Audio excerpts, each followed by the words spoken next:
இந்த hair fall அப்படின்றது இம்மீடியட்டா கண்ட்ரோல்ல வரும். ஒரு வாரத்துக்குள்ளே நிற்கும். இந்த மாதிரி தலை முடி சொட்டையாகிறது, பேலன்ஸ் ஆகிறதெல்லாம் ஸ்டாப் ஆகும். கல்லுப்பு ஒரு கைப்பிடி அளவு இந்த துணியில போட்டுக்கோங்க. வேப்பிலை, இந்த வேப்பிலை மட்டும் ஏதாவது கோயில்ல இருந்து வாங்கிட்டு வந்து போட்டுக்கோங்க. அப்பதான் அந்த கெட்ட எனர்ஜி உடனே குறையும். மிளகும் அதே மாதிரிதான், நீங்க கோயில்ல வச்சு அர்ச்சனை பண்ணி வாங்கிட்டு வந்துருங்க. இந்த கல்லுப்பு மிளகும்.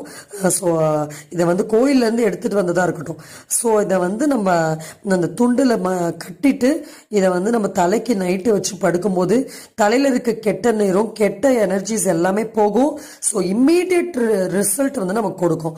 அடுத்து ஹேர் க்ரோத்துக்கான ஒரு ஹேர் கேர் பவுடர், இதை வீட்டிலேயே நீங்க எப்படி ப்ரிப்பேர் பண்றதுன்னு பார்க்கலாம். சீயக்காய் 100 கிராம் வாங்கிக்கோங்க, புங்கங்காய் 50 கிராம், வெந்தயம் 150 கிராம், பயத்தம்பருப்பு 100 கிராம், பூலாங்கிழங்கு 100 கிராம், பூவந்தி கொட்டை வேணா கொஞ்சம் போட்டுக்கலாம். இவைகளை நல்லா காய வச்சு அரைச்சி ஹேருக்கு இந்த பவுடர் மட்டும்